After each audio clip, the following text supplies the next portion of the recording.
नमस्कार दोस्तों, स्वागत है आपका संकल्प कोचिंग श्री गंगानगर के यूट्यूब चैनल पे। जो इस यूट्यूब चैनल पे पहली बार है, चैनल को सब्सक्राइब, जो वीडियो देख रहा है वीडियो को लाइक और अपने दोस्तों के साथ शेयर करना ना भूले। रोजाना सुबह 7:15 राजस्थान करंट जीके के 10 क्वेश्चन मात्र 20 मिनट में आपको इस यूट्यूब चैनल पे मिल रहे हैं, तो रोजाना क्लास जरूर लगाया करें। रीड प्री और mains common batch CET 10+2 graduation offline batch 11 जून से शुरू होने जा रहा है। ज्यादा जानकारी के लिए 98,750 75,725 पर संपर्क करें। शुरू करते हैं क्लास और क्लास का पहला क्वेश्चन। 1 व 2 जुलाई 2026 को 29वें राष्ट्रीय ई गवर्नेंस सम्मेलन का आयोजन कहां किया जाएगा? कब? 1-2 जुलाई 2026 को। कौन सा? 29वां राष्ट्रीय ई गवर्नेंस सम्मेलन। इस सम्मेलन का आयोजन अपने राजस्थान में, और राजस्थान में अगर पूछे कहां, तो राजस्थान में होने जा रहा है जयपुर में। कहां होने जा रहा है? जयपुर में।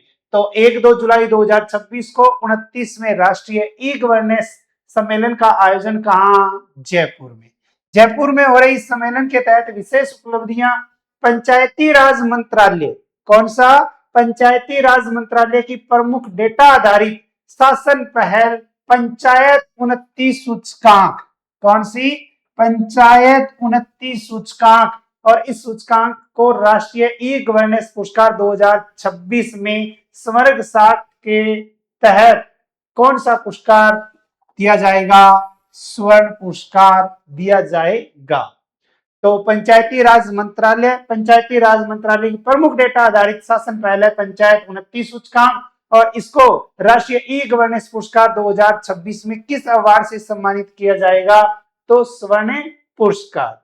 यह पुरस्कार 1-2 जुलाई 2026 को जयपुर में आयोजित 29वें राष्ट्रीय ई गवर्नेंस सम्मेलन में प्रदान किया जाएगा। इस वर्ष सम्मेलन की थीम, यानी कि अगर पूछे कि 29वें राष्ट्रीय ई गवर्नेंस सम्मेलन की थीम, तो थीम विकसित भारत 2047 एआई सक्षम डेटा आधारित और सुरक्षित डिजिटल शासन है। तो विकसित भारत 2047 एआई सक्षम डेटा आधारित और सुरक्षित डिजिटल शासन अगर पूछे तो ये है थीम किसकी? 29वें राष्ट्रीय ई गवर्नेंस सम्मेलन की। स्वर्ण पुरस्कार में ट्रॉफी, प्रशस्ति पत्र और 10 लाख रुपए की प्रोत्साहन राशि प्रदान की जाती है। वर्ष 2026 में 7 श्रेणियों में, कितनी? 7 श्रेणियों में 17 परियोजनाओं को राष्ट्रीय ई गवर्नेंस पुरस्कार के लिए चुना गया है। आयोजन किसके द्वारा? प्रशासनिक सुधार एवं लोक शिकायत विभाग तथा इलेक्ट्रॉनिकी एवं सूचना प्रौद्योगिकी मंत्रालय और सहयोगी राज्य अगर देखें तो कौन सा है? अपना राजस्थान। और राजस्थान में आयोजन कहां हो रहा है? जयपुर में। कब हो रहा है? 1-2 जुलाई 2026। Next, Hindustan zinc limited. Rajasthan में खनिज टॉपिक, राजस्थान के खनिज टॉपिक के तहत हिंदुस्तान जिंक लिमिटेड ने राजस्थान में 250 हेक्टेयर क्षेत्र में इकोलॉजिकल रेस्टोरेशन प्रोजेक्ट विकसित करने के लिए किसके साथ एक समझौता ज्ञापन पर हस्ताक्षर किया है, यानी समझौता किया है? तो इकोलॉजिकल रेस्टोरेशन प्रोजेक्ट, इसको विकसित करने के लिए कितने क्षेत्र में? 250 हेक्टेयर क्षेत्र में, और वो भी कहां? राजस्थान में। किसके द्वारा? हिंदुस्तान जिंक लिमिटेड के द्वारा। और ये जो समझौता किया गया है, ये किया गया है टेरी के द्वारा, यानी कि the energy and resources institute. Hindustan zinc limited ने, किसने? हिंदुस्तान जिंक लिमिटेड ने राजस्थान के चित्तौड़गढ़ स्थित चंदेरिया स्मेल्टर परिसर में 250 हेक्टेयर क्षेत्र में इकोलॉजिकल रेस्टोरेशन परियोजना विकसित करने हेतु the energy and resources institute के साथ समझौता ज्ञापन पर हस्ताक्षर किया है। तो हिंदुस्तान जिंक लिमिटेड ने किस राज्य में? राजस्थान। किस जिले में? चित्तौड़गढ़। चित्तौड़गढ़ में कहा? चंदेरिया स्मेल्टर परिसर, जिसमें 250 हेक्टेयर क्षेत्र में इकोलॉजिकल रेस्टोरेशन यानी पारिस्थितिक बहाली परियोजना विकसित करने के लिए क्या किया है? समझौता किया है। किसके साथ किया है? The energy and resources institute के साथ। स्थान कौन सा है? Chanderiya zinc smelter complex Chittorgarh. उद्देश्य है औद्योगिक बंजर भूमि को जैव विविधता युक्त एवं आत्मनिर्भर परिस्थिति तंत्र में बदलना। तो बंजर भूमि को जैव विविधता युक्त और आत्मनिर्भर परिस्थिति तंत्र को बदलना। तकनीक टेरी की माइकोराइजा तकनीक से, कौन सी? माइकोराइजा तकनीक से स्थानीय पौधों का क्या किया जाएगा? रोपण किया जाएगा। लक्ष्य कंपनी के सस्टेनेबिलिटी गोल्स 2030 के तहत विश्व का सबसे बड़ा औद्योगिक ग्रीन कवर क्षेत्र विकसित करना है। नेक्स्ट, प्रथम, कौन सा? प्रथम Rajasthan senior women's football league की विजेता टीम कौन रही है? कौन सा संस्करण है? प्रथम। प्रथम Rajasthan senior women's football league, और इसका आयोजन किया गया जयपुर में। और इसकी जो विजेता टीम अगर पूछे कौन सी रही, तो विजेता टीम रही है जिंक फुटबॉल अकेडमी। कौन सी? Zinc football academy. तो प्रथम Rajasthan senior women's football league की विजेता zinc football academy. Rajasthan football संघ और राजस्थान फुटबॉल संघ के तत्वाधान में राजस्थान यूनाइटेड फुटबॉल क्लब के मैदान जयपुर में आयोजित, आयोजन कहां हुआ? जयपुर में। जयपुर में आयोजित Rajasthan senior women's football league का सफल समापन हुआ। लगभग 3 सप्ताह तक चली इस प्रतियोगिता में प्रदेश की कितनी टीमों ने भाग लिया? तो 5 टीमों ने भाग लिया। Real Jaipur FC, Magan Singh Rajvi football academy Bikaner, Jaipur city FC, royal FC Jaipur तथा जिंक फुटबॉल अकेडमी ने भाग लिया। प्रतियोगिता में महिला फुटबॉल खिलाड़ियों को अपनी प्रतिभा प्रदर्शित करने का महत्वपूर्ण मंच प्रदान किया गया। प्रतियोगिता में जिंक फुटबॉल अकेडमी विजेता रही, जबकि मगन सिंह राजवी फुटबॉल अकेडमी बीकानेर 19 अंकों के साथ उप विजेता रही। यानी कि विजेता कौन रही है? Zinc football academy. उपविजेता मगन सिंह राजवी फुटबॉल अकेडमी बीकानेर। व्यक्तिगत पुरस्कारों में किनको कौन कौन सा पुरस्कार दिया गया? Dangi Marathi zinc football academy की, जिनको 7 गोल के साथ बेस्ट स्कोर का पुरस्कार दिया गया। मंजू को emerging player of the tournament का अवार्ड दिया गया। तमन्ना को बेस्ट डिफेंडर का पुरस्कार दिया गया। हंसा को बेस्ट मिडफील्डर का पुरस्कार दिया गया और सोनम घोष को बेस्ट गोलकीपर का अवार्ड दिया गया। तो प्रतियोगिता में विजेता कौन रही? Zinc football academy. उप विजेता कौन सी रही? Magan Singh Rajvi football academy. Next, Rajasthan कृषि विभाग ने large education and health society के माध्यम से किसके साथ एक गैर वित्तीय समझौता ज्ञापन पर हस्ताक्षर किए हैं? एक समझौता किया गया है। यह समझौता हुआ है राजस्थान कृषि विभाग ने Lords education and health society के माध्यम से।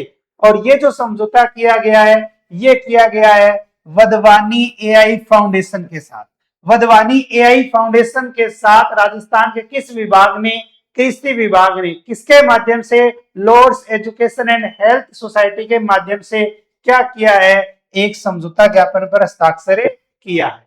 यह साझेदारी राजस्थान के किसानों को, किनको?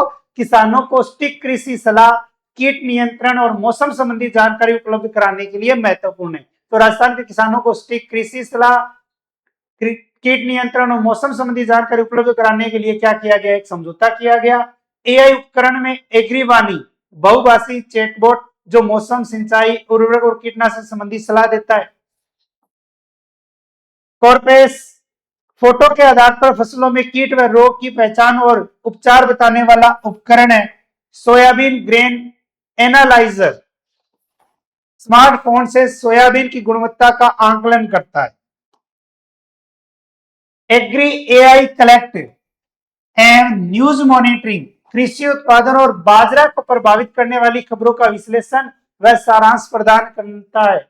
इस 3 वर्षीय साझेदारी के तहत, यानी कि समझौता कितने वर्ष के तहत है? 3 वर्ष। और 3 वर्षीय साझेदारी के तहत एग्री स्टेक के माध्यम से राजस्थान के लगभग 95 लाख किसानों की फार्मर आईडी बनाई जा चुकी है, जिसमें योजनाओं, सब्सिडी और बीमा का लाभ पारदर्शी रूप से किसानों तक पहुंचे सकेगा। तो इसमें किसानों को लाभ मिलेगा। एग्रीकल्चर यानी कृषि टॉपिक का बहुत ही अच्छा और इंपॉर्टेंट क्वेश्चन बनता है करंट के अकॉर्डिंग। 5 जून 2026 को मुख्यमंत्री की अध्यक्षता में ग्राम विकास चौपाल कार्यक्रम का आयोजन भीलवाड़ा जिले की किस ग्राम पंचायत में किया गया? 5 जून विश्व पर्यावरण दिवस, राजस्थान के मुख्यमंत्री श्रीमान भजन लाल जी शर्मा, इन्होंने ग्राम विकास चौपाल किस कार्यक्रम के तहत है? ग्राम विकास चौपाल कार्यक्रम के तहत किस जिले में? तो भीलवाड़ा जिले के अंतर, और भीलवाड़ा जिले में एक ग्राम पंचायत जिसका नाम आता है खारिका लांबा। 5 जून 2026 को भीलवाड़ा जिले की हुरडा आसिंद पंचायत समिति के अंतर्गत आने वाली खारिका लांबा ग्राम पंचायत में राजस्थान के मुख्यमंत्री श्रीमान भजनलाल शर्मा की उपस्थिति में ग्राम विकास चौपाल का आयोजन किया गया। इस अवसर पर मुख्यमंत्री ने ग्रामीणों की समस्याएं सुनी तथा क्षेत्र के विकास के लिए कई महत्वपूर्ण घोषणाएं की। शिक्षा क्षेत्र, स्थानीय राजकीय उच्च माध्यमिक विद्यालय में विज्ञान, जीव विज्ञान एवं कृषि विज्ञान संकाय खोलने की स्वीकृति प्रदान की गई।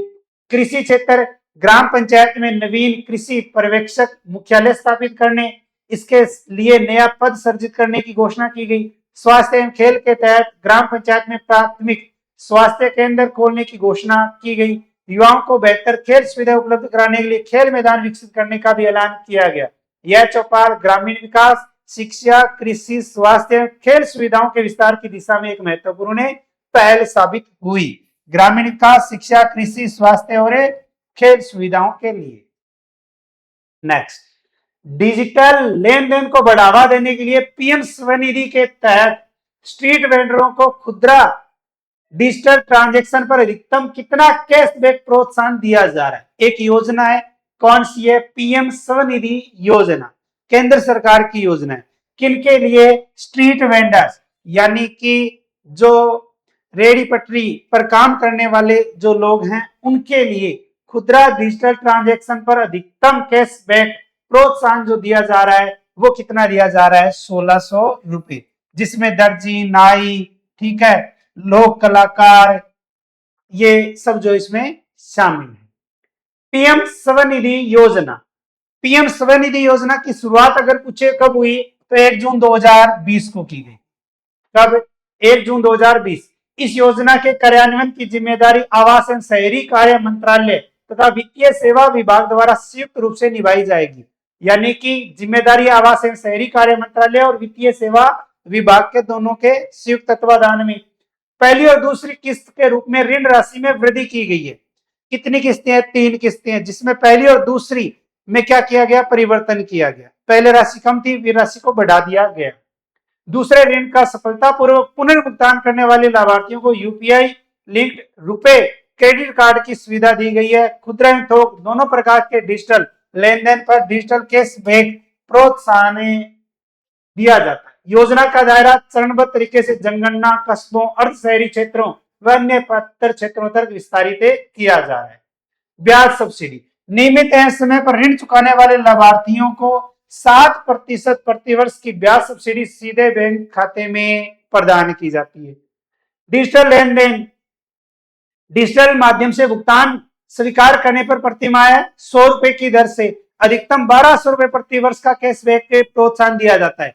देखो, प्रतिमाह 100 तो 12 महीने में 1200, लेकिन हमारा आंसर तो क्या था? 1600। लेकिन प्रति तिमाही की अगर हम बात करें, प्रति तिमाही की अगर हम बात करें तो 100 रुपए है, यानी कि 3 माह से 100 रुपए एक्स्ट्रा।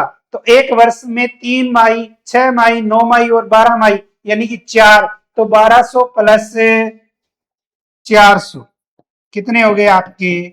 1600 रुपए। अधिकतम ऋण राशि प्रथम चरण में 15,000 रुपए, द्वितीय चरण में 25,000 और तृतीय चरण में 50,000 रुपए तक की राशि जो है वो दी जाती है। स्ट्रीट वेंडरों को सुलभ कार्यशील पूंजी ऋण उपलब्ध कराकर उन्हें आत्मनिर्भर बनाना, डिजिटल लेन देन को बढ़ावा देना, उनकी वित्तीय समावेशन प्रक्रिया को मजबूत करना है। और पीएम स्वनिधि योजना की ऋण अवधि है वो है 31 मार्च 2030। कब तक? 31 मार्च 2030। ऑपरेशन सिंदूर, कौन सा? ऑपरेशन सिंदूर में असाधारण शौर्य के लिए 8 जून 2026 को राष्ट्रपति द्रौपदी मुर्मू के द्वारा वीर चक्र से सम्मानित 12 जिले के कुंजेर निवासी वायुसेना अधिकारी कौन है? राजस्थान का एक वीर जिसको वीर चक्र से सम्मानित किया गया। कब किया गया? 8 जून 2026 को। किसके द्वारा? हमारे देश की राष्ट्रपति द्रौपदी मुर्मू के द्वारा। और किस शौर्य के लिए ऑपरेशन सिंदूर में असाधारण शौर्य कार्य के लिए, जिसके तहत अगर हम देखें तो नाम आता है अनिमेष पाटनी। अनिमेष पाटनी का संबंध अगर देखें तो किस जिले से है? बारां जिले से। भारतीय वायुसेना के ग्रुप कैप्टन अनिमेष पाटनी को 8 जून 2026 को राष्ट्रीय भवन में आयोजित एक समारोह में राष्ट्रपति द्रौपदी मुर्मू द्वारा वीर चक्र से सम्मानित किया गया। किससे? वीर चक्र से सम्मानित किया गया। उन्हें ऑपरेशन सिंदूर में प्रदर्शित असाधारण कार्य, शौर्य, नेतृत्व और कर्तव्य निष्ठा के लिए सम्मान प्रदान किया गया। ग्रुप कैप्टन पाटनी ने अपनी S-400 ट्रायम्फ वायु रक्षा रेजिमेंट का नेतृत्व करते हुए सैन्य विमानन इतिहास की सबसे लंबी सतह से आकाश मार हासिल की है। मई 2025 में ऑपरेशन सिंदूर के दौरान उनकी यूनिट ने पाकिस्तान वायुसेना फॉल्कन विमान को लगभग 314 किलोमीटर की दूरी पर सफलतापूर्वक मार गिराया था। इस अद्वितीय सैन्य उपलब्धियों और वीरता के लिए उन्हें किस चक्कर से सम्मानित किया गया है? वीर चक्कर। नेक्स्ट, राजस्थान क्रिकेट संघ। राजस्थान क्रिकेट संघ द्वारा आयोजित पहली राज्य स्तरीय सीनियर महिला चैंपियनशिप 2026-23 का आयोजन कितने जिला केंद्रों पर किया जाएगा? राजस्थान क्रिकेट संघ के द्वारा, तो इसका मतलब है क्रिकेट से संबंधित है। तो पहली राज्य स्तरीय क्रिकेट सीनियर महिला चैंपियनशिप 2026-23 का आयोजन हमारे राजस्थान में किया जा रहा है। राजस्थान में भी अगर देखिए कितने जिला केंद्रों पर, तो 8 जिला केंद्रों। कितने? 8 जिला केंद्रों पर। 8 जिला केंद्रों पर हमारे राजस्थान के अंतर्गत राजस्थान क्रिकेट संघ महिला क्रिकेट को नई ऊंचाइयों तक पहुंचाने तथा प्रदेश के सभी जिलों को समान अवसर प्रदान करने के उद्देश्य से पहली बार राज्य स्तरीय सीनियर महिला क्रिकेट चैंपियनशिप 2026-23 का आयोजन कर रहा है। आयोजन प्रारंभ 8 जून 2026, लीग चरण 8 से 12 जून और नॉकआउट चरण 14 से 18 जून, यानी 8 से 18। प्रतिभागी प्रदेश के सभी जिला क्रिकेट संघों की टीमें। लीग चरण के आयोजन, लीग मुकाबले राज्य के 8 जिला केंद्रों पर आयोजित किए जाएंगे। जयपुर, उदयपुर, झुंझुनू, अलवर, जोधपुर, भीलवाड़ा, बांसवाड़ा और राजसमंद। नॉकआउट चरण 14 से 18 जून 2026, जिसमें निम्नलिखित सभी मुकाबले जयपुर में आयोजित किए जाएंगे। Pre quarter final, quarter final, semifinal और फाइनल। प्रतियोगिता के दौरान महिला खिलाड़ियों को उच्च स्तरीय खेल सुविधाएं एवं उत्कृष्ट खेल मैदान उपलब्ध कराए जाएंगे। Next, heroes of India award 2026। Heroes of India award 2026 के तहत emerging talent of the year सम्मान से किसे सम्मानित किया गया? हमारे राजस्थान के एक व्यक्तित्व जिनका नाम आता है डॉक्टर सुखराज पुन्नड़। डॉक्टर सुखराज पुन्नड़ को हीरोज ऑफ इंडिया अवार्ड 2026 के तहत emerging talent of the year सम्मान से क्या किया गया है? सम्मानित किया गया। जयपुर में आयोजित, आयोजन कहां हुआ? जयपुर में। जयपुर में आयोजित हीरोज ऑफ इंडिया अवार्ड 2026 समारोह है। इसमें हिंदुस्तान बुक ऑफ रिकॉर्ड्स द्वारा डॉक्टर सुखराज पुन्नड़ को emerging talent of the year के प्रतिष्ठित सम्मान से नवाजा गया है। नेक्स्ट, राजस्थान केंद्रीय विश्वविद्यालय के शोधकर्ताओं ने अजमेर में किस तकनीक का उपयोग करके रेगिस्तानी भूमि पर गेहूं की सफलतापूर्वक खेती की है? किसके द्वारा? राजस्थान केंद्रीय विश्वविद्यालय के शोधकर्ताओं के द्वारा। किस जिले में? अजमेर जिले में। एक तकनीक का उपयोग किया गया और उस तकनीक का नाम आता है मृदा संवर्धन तकनीक। और मृदा संवर्धन तकनीक का उपयोग करके रेगिस्तानी भूमि पर कौन सी फसल की सफलतापूर्वक खेती की है? तो वो है गेहूं की खेती। कौन सी? गेहूं की खेती की है। राजस्थान केंद्रीय विश्वविद्यालय के शोधकर्ताओं ने अजमेर में रेगिस्तानी भूमि पर, कौन सी भूमि पर? रेगिस्तानी भूमि पर मृदा संवर्धन तकनीक का उपयोग कर गेहूं की सफल खेती में सफलता प्राप्त की है। यह जैव प्रौद्योगिकी आधारित तकनीक रेगिस्तान की ढीली रेत को खेती योग्य मिट्टी जैसे माध्यम में परिवर्तित करती है। इसमें स्वदेशी जैव सूत्रों और पॉलीमर का उपयोग कर मिट्टी की उर्वरता तथा जल धारण क्षमता को बढ़ाया जाता है।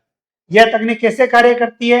पॉलीमर का अनुप्रयोग, पॉलीमर रेत के कणों को आपस में जोड़कर ढीली रेत को संरचित मिट्टी में परिवर्तित करता है। जैव सूत्रण, यह सूक्ष्म जीवों की गतिविधि को बढ़ावा देता है जिसमें पोषक तत्वों का चक्रण और मिट्टी का स्वास्थ्य बेहतर होता है। जल प्रतिधारण क्षमता में वृद्धि, पॉलीमर एक बंधनकारी प्रभाव उत्पन्न करता है जिससे मिट्टी की नमी अधिक समय तक बनी रहती है और सिंचाई की आवश्यकता कम हो जाती है। तनाव प्रतिरोधक क्षमता, यह पौधों की गर्मी तथा शुष्क परिस्थितियों को सहन करने की क्षमता को मजबूत बनाता है। फसल अनुकूलता, इस तकनीक का सफल परीक्षण गेहूं, बाजरा, ग्वार तथा चना जैसी फसलों पर किया जाता है। पूर्व में पूछा गया क्वेश्चन, कल आपसे एक क्वेश्चन पूछा गया था, जीआर महिला कबड्डी लीग सेशन 1 की विजेता टीम कौन बनी? तो इसका राइट आंसर जो था वो था आपका bridge Challengers. Question for you के तहत आपके लिए क्वेश्चन है जिसका आंसर आपको मेन कमेंट बॉक्स में देना है, और कल जिन्होंने सही आंसर दिया उनका बहुत बहुत धन्यवाद। और क्वेश्चन है, सहकारिता विभाग के निर्देशों के अनुसार 31 मार्च 2027 तक कितनी स्त्रीय प्राथमिक दूध उत्पादक सहकारी समितियों को बैंक मित्र बनाकर माइक्रो एटीएम उपलब्ध कराने का लक्ष्य रखा गया? इस क्वेश्चन का आंसर देना है आपको मेन कमेंट बॉक्स में। अगर क्लास अच्छी लगी है तो क्लास को लाइक, अपने दोस्तों के साथ शेयर जरूर करें और रोजाना क्लास जरूर लगाया करें। लाइव तो होती नहीं है लेकिन आपको जब भी समय मिले क्लास जरूर लगाया करें, क्योंकि देखो आप न्यूज़पेपर पढ़ते हो सुजत सार या आप किसी और के माध्यम से, आप ये देखो कि आपको पूरा कंप्लीट मिर्च मसाला तैयार करके आपको एक साथ मिल रहा है और समय भी बहुत कम है। रीट पात्रता लेवल फर्स्ट और सेकंड टेस्ट सीरीज 14 जून से प्रारंभ है। ऑफलाइन और ऑनलाइन 15 टेस्ट हैं। और सीईटी 10+2 ग्रेजुएशन और 10+2 दोनों की टेस्ट सीरीज 14 जून से प्रारंभ है और इसमें टेस्टों की संख्या है 16। ज्यादा जानकारी के लिए 98,750 73,725 या 86,96,97 21 पर आप संपर्क कर सकते हैं। रीट प्री और मेंस 1999 रुपए और सीटी 10+2 और ग्रेजुएशन 1199 और 1499 रुपए। लाइव कोर्स के साथ रिकॉर्डेड कोर्स जो है वो आपको क्या रहेगा, फ्री रहेगा। ज्यादा जानकारी के लिए दिए गए नंबर पर संपर्क करें। कल मिलते हैं सुबह इसी समय नए 10 क्वेश्चनों के साथ। तब तक जय हिंद, जय भारत, नमस्कार।